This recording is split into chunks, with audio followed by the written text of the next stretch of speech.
Well, it's Sunday morning, and I'm out with my drone, getting ready to go for a walk.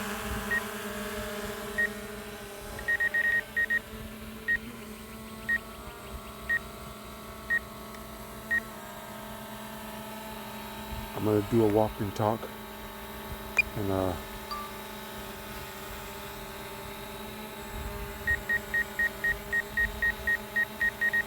it's a good day for it.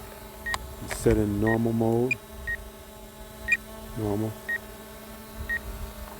and I'm gonna lock onto myself.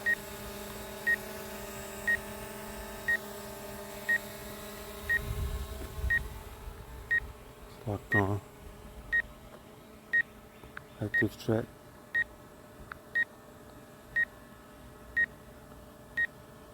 There we go. Active track. Trace. Go.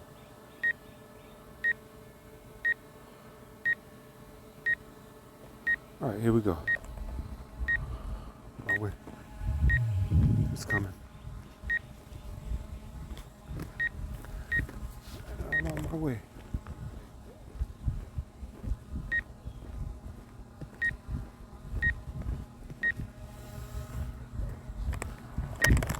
Now it's tight.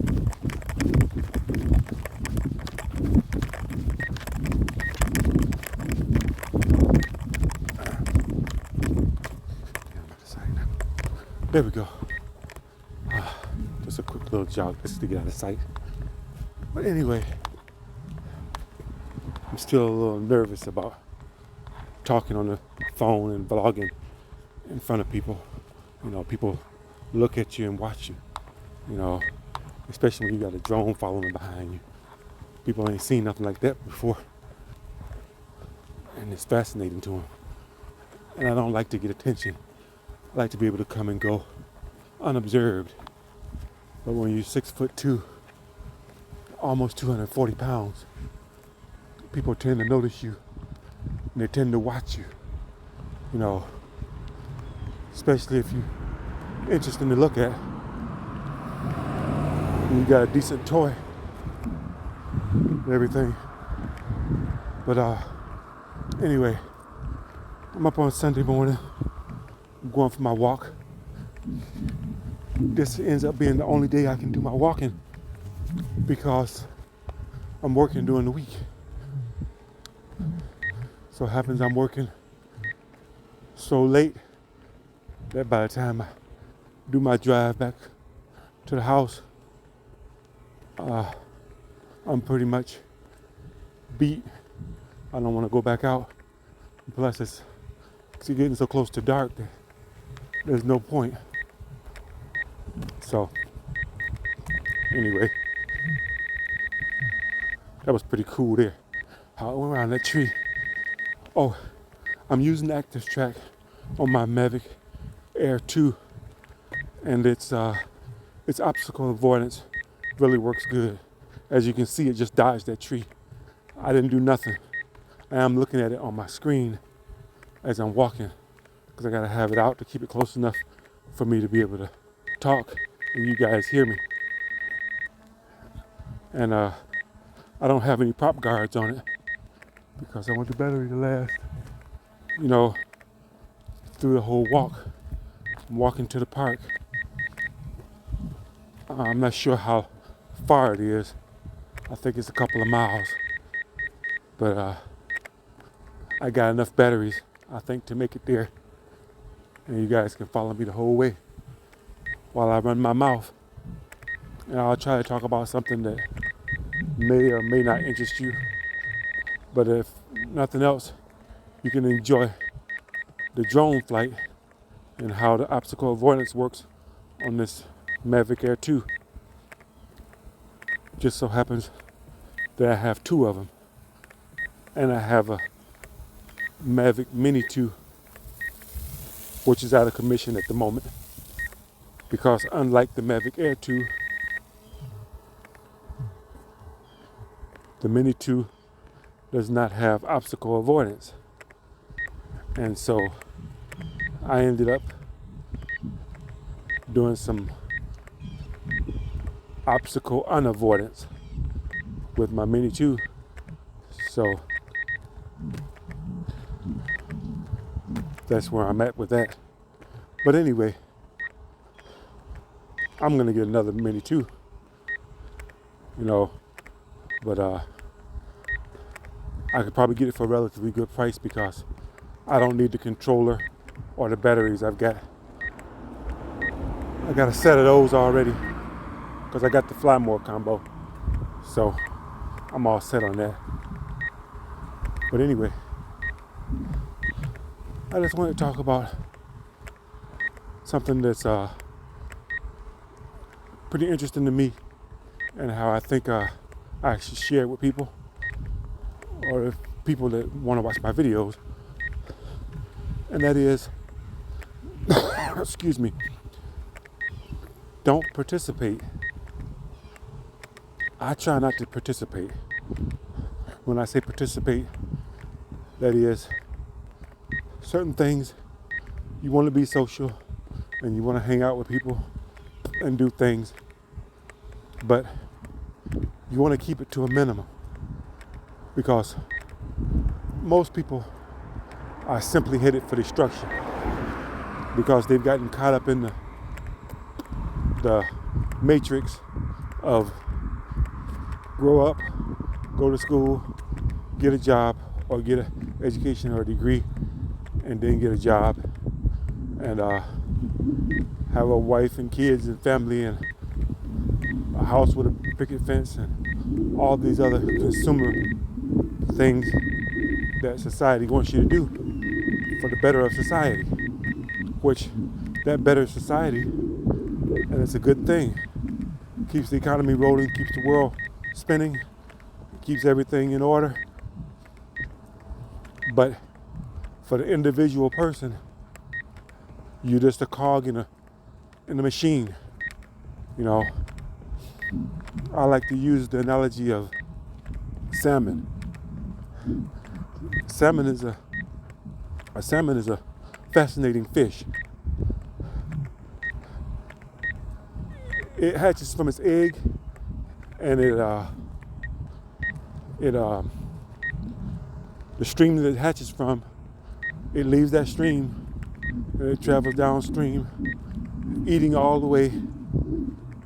Then it gets to the ocean, and it eats for its pretty much half of its life. It can swim anywhere it wants. I mean, it's a hell of a fish. Very powerful, very sleek and maneuverable, and it can travel miles without getting tired. These squirrels have no fear.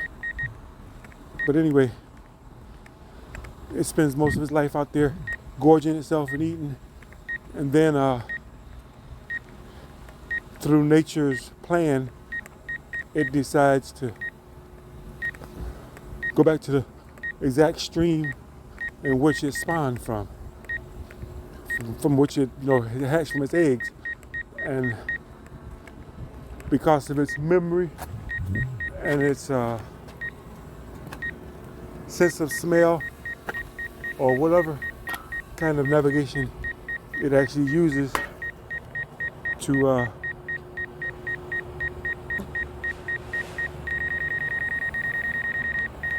get itself to, I had to bring it over that fence.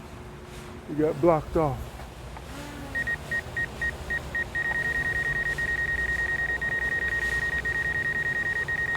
Yeah, your Mavic Air will lose you if you don't keep an eye on it. I'm gonna reestablish it. Active track, trace, go. Yeah, now it should stay with me. Okay, so anyway, our friend the salmon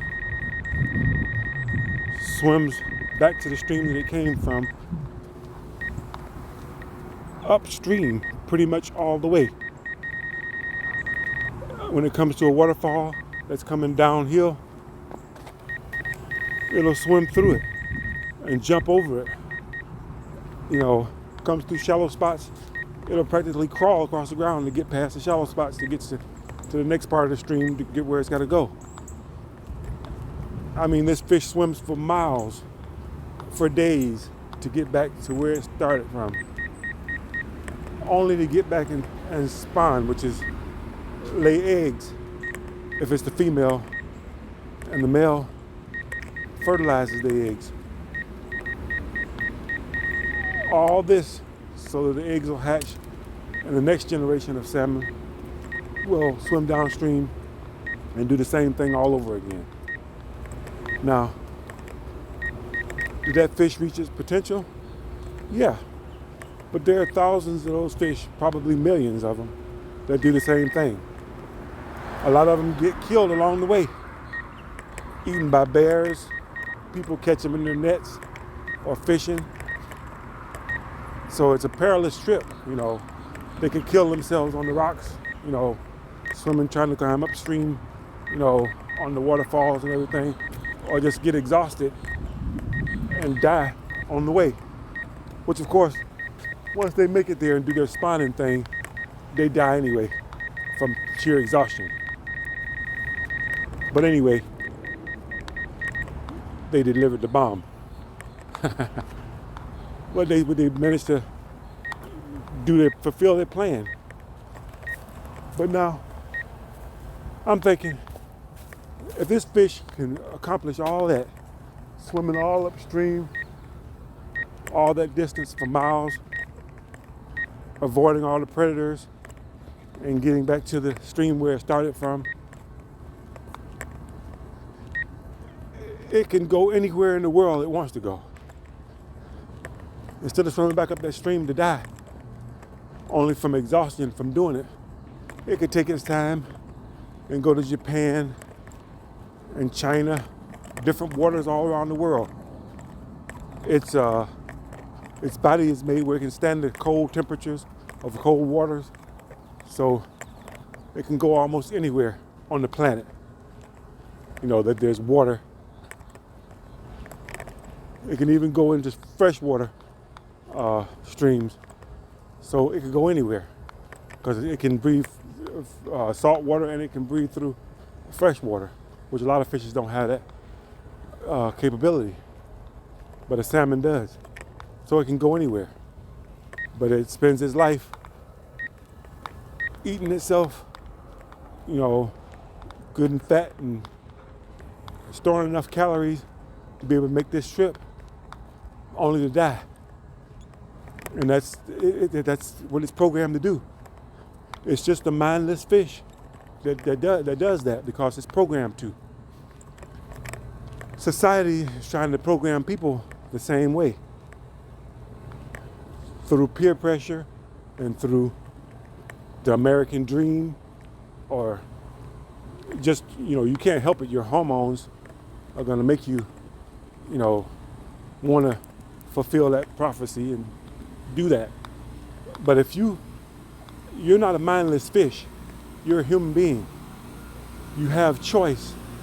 You can choose to swim upstream with all the other fish and kill yourself in the process just to breed, which, what do you care once you're dead happens to society? You know, and you talk about kids taking care of you in your old age. Yeah, that's a laugh. You're pretty much taking care of them into your old age, and then you die, and then they get your house, if you manage to get one, throughout your life, and be able to leave it to them if the taxes don't eat it up and the bills and all the other stuff doesn't take it all away. You know, not to mention the money from your any illness you happen to have. But anyway, that's the way it is. You know, you really don't have to do that. Now, I'm not telling anybody that wants to have kids, if you're a salmon and you want to swim upstream, go ahead. But if you're a person that can think and wants to be free and don't want to follow that path of the salmon, I'm letting you know you have a choice. Just like in the Matrix, you have a choice, Neo. You can choose the red pill or you can choose the blue pill. It's up to you. Remember, it's only a choice. And the truth is, I don't have any kids. That's why I can afford to be out here on a Sunday walking in Florida in the middle of the winter. And my house is in Michigan. And I left simply because it was too cold for me to work doing my chosen field of working or whatever. You know, I could have done it, but it's just too hard to do. And I've been doing it all my life, and I'm getting older now to the point where I can't do it like I used to do it. And because of the new breed of people that I'm having to work with, because of the millennials and all the other people that have grown up, the younger people, the joy I used to have for the job has diminished greatly to the point where I just want to go home as soon as I can when I'm working. And it makes things difficult on the job and whatever. And when you get older, you get to where you want to try to make your life as easy as you can and get away from conflict and problems, which this society's generation seem to thrive on conflict and problems. They will cause conflict where no conflict exists. They'll just pull it out of their ass. But anyway, if you don't have all the material things, just get a